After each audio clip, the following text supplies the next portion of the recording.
and all other phases of Satyagraha.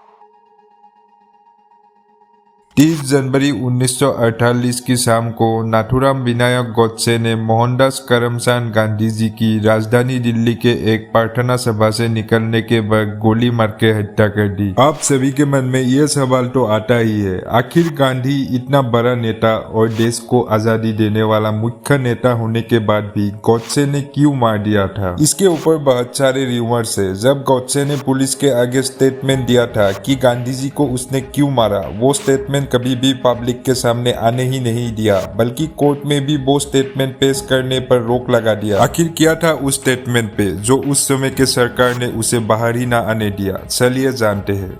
क्यूरोपेडिया Hindi के आज के इस मजेदार वीडियो में आप सभी को दिल से स्वागत करता हूँ। 38 वर्षीय गोडसे हिंदू महासभा के सदस्य थे। हिंदू महासभा ने गांधी पर आरोप लगाया था कि उन्होंने बहुत मुस्लिम समर्थक और पाकिस्तान के प्रति नरम होकर हिंदुओं को धोखा दिया है। औरतों और हिंदू महासभा ने गांधी जी को पार्टीशन के समय में हुआ दंगे के लिए भी दोषी मानता था।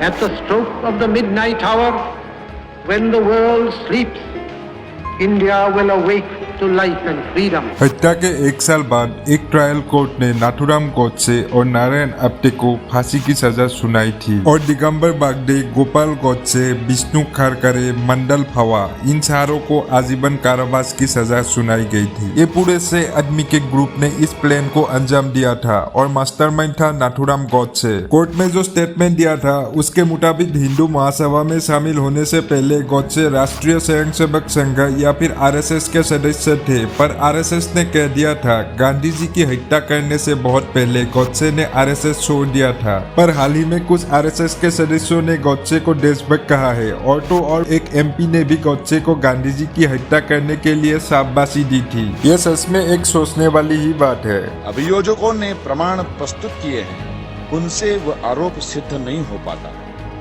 दिनांक 30 जनवरी की घटना का उत्तरदायी केवल मैं ही।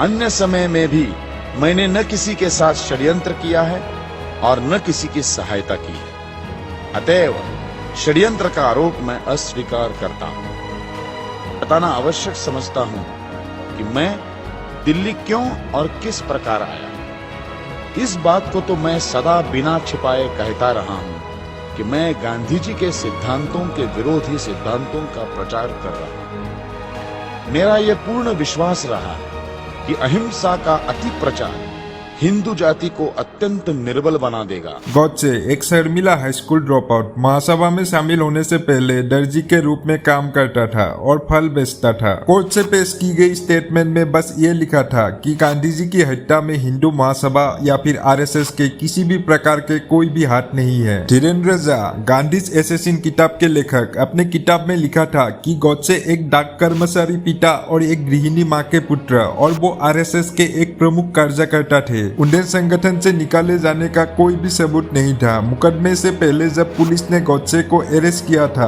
तब गोडसे द्वारा दर्ज एक बयान में हिंदू महासभा के सदस्य बनने के बाद आरएसएस से उनको निकाले जाने का कभी भी उल्लेख नहीं किया गया था। हालांकि उनके कोर्ट के बयान में कहा गया है कि वो आरएसएस छोड़ने के बाद हिंदू महासभा में शामिल हो गए, लेकिन जब कोर्ट को पूछा गया गोडसे ने ऐसा कब किया, इस पर कोर्ट ने कोई भी जवाब नहीं दे पाया। झा ने अपने बुक में ये भी लिखा है कि आरएसएस के उस समय के कुछ बड़े बड़े नेता ने गोडसे 10 साल पहले आरएसएस छोड़ के हिंदू महासभा में ज्वाइन करने वाली स्टोरी को मीडिया में सूप साफ फैला दिया था। झा के मुताबिक गोडसे ने पुलिस के बयान में कहा था कि वो आरएसएस और हिंदू महासभा दोनों के लिए काम करता है। फिर भी गोडसे ने आरएसएस छोड़ के महासभा ज्वाइन करने वाली इस बात को अमेरिका की रिसर्चर जे.ए. कुरेन ने भी समर्थन किया था, जिन्होंने 1951 में दावा किया था कि गोडसे ने 1930 में आरएसएस में शामिल हुए थे और 1937 में हिंदू महासभा के सदस्य बने। झा ने अपने बुक में ये भी कहा था कि गोडसे पहले से ही अहिंसा में विश्वास रखता था। वो हिंदुओं के लिए अहिंसा के रास्ते से लड़ना चाहता था, इसलिए बहुत सारे आरएसएस के फाउंडर मेंबर गोडसे को लेकर नाराज थे। फिर गोडसे ने जब हिंदू महासभा में ज्वाइन किया तब हैदराबाद के निजाम के ऊपर हिंदुओं पे अत्याचार करने के लिए प्रोटेस्ट करा था और वहाँ पे उसको जेल हो गई। पर जब वो जेल से छूटा उसको आरएसएस से निकाले जाने की या वो खुद छोड़ने की बात कहीं पे भी नहीं है।